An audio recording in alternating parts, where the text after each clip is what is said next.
Untuk pengertiannya sendiri, saya mengambil pendapat dari Spears pada tahun 2006 di bukunya yang ada pada halaman 217. Spears berpendapat membaca kritis adalah kegiatan menilai, mengevaluasi, menimbang kata-kata penulis dengan teliti dan beberapa hal, serta menerapkan daya penelaran. Sehingga dapat diambil kesimpulan bahwa membaca kritis di sini adalah cara membaca dengan memahami bacaan secara mendalam, baik informasi tersirat maupun tersurat. Hal ini dapat diartikan sebagai proses memahami makna bacaan secara mendalam, baik isi teks maupun penulis. Selain itu, membaca kritis merupakan kemampuan seorang pembaca dalam mengolah bacaan secara kritis untuk menemukan makna bacaan, baik itu melalui tahap mengenal, memahami, menganalisis, mengintensis, dan menilai.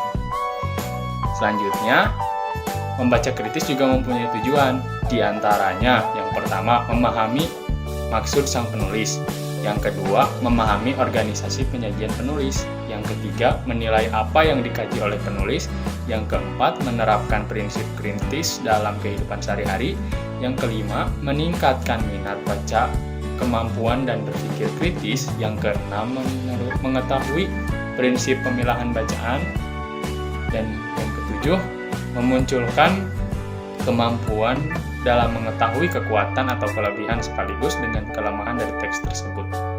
Sekian dari saya.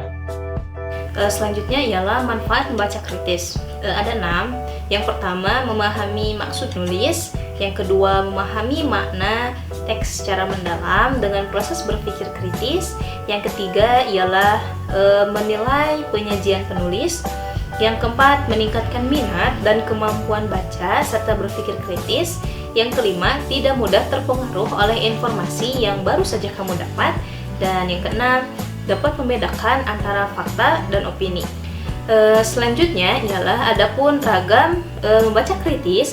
Ada berbagai ragam baca kritis menurut Ansari yang bergantung pada jenis informasi yang diinginkan, yaitu yang pertama, membaca cepat atau sekilas untuk mencari topik.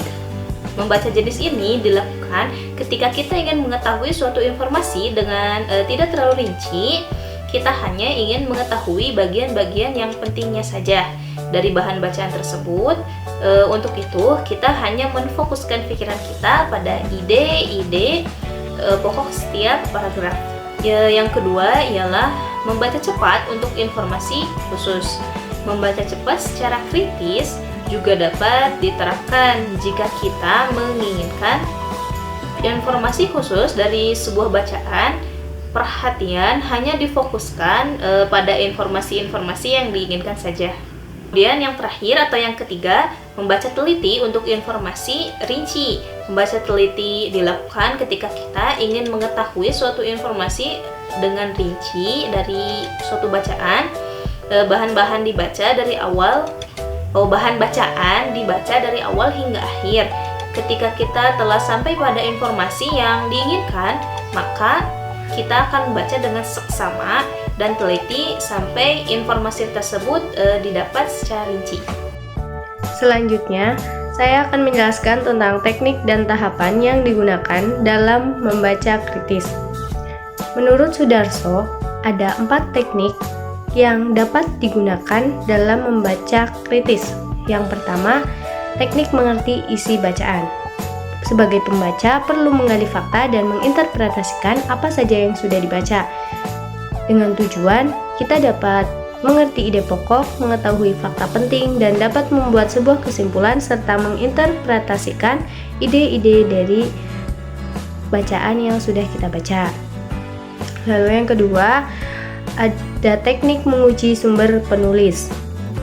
Nah, kita sebagai pembaca itu harus mencari tahu kebenaran yang terdapat pada tulisan si penulis, atau kita itu perlu mengetahui bidang apa saja yang dikuasai oleh penulis, terus dalam hal apa saja itu yang dapat kita uji gitu. Contohnya itu dalam bidang pandangan, tujuan, dan asumsi penulis yang dalam tulisannya untuk membedakan apakah tulisan yang dia tulis itu sebuah fakta atau opini.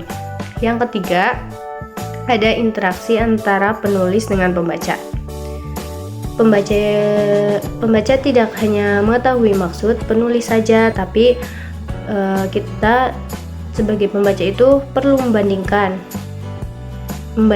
di sini itu kita membandingkan pengetahuan yang dimiliki oleh penulis lain dengan penulis yang tadi tulisannya kita baca gitu.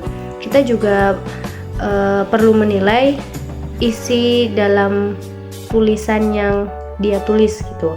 Misalnya tulisan penulis A ini bedanya dengan tulisan penulis B ini terletak di bagian ini. Terus selanjutnya yang keempat, teknik terbuka terhadap gagasan penulis.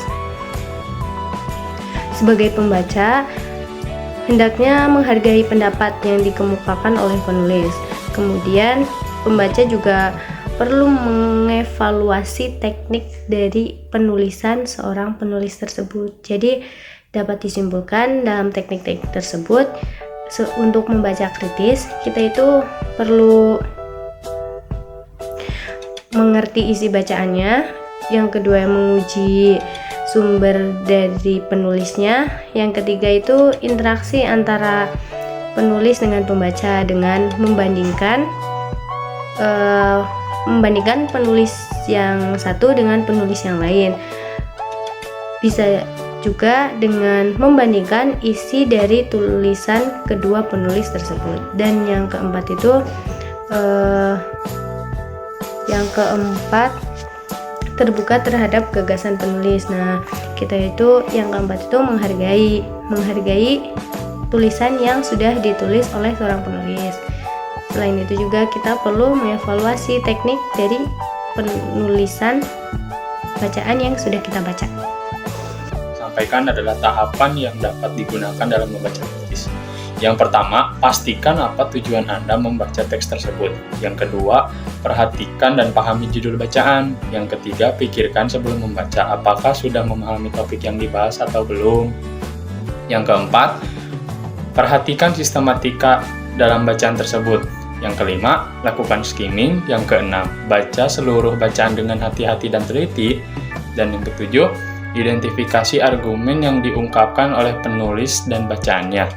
Dan yang terakhir, buat ringkasan yang Anda anggap penting.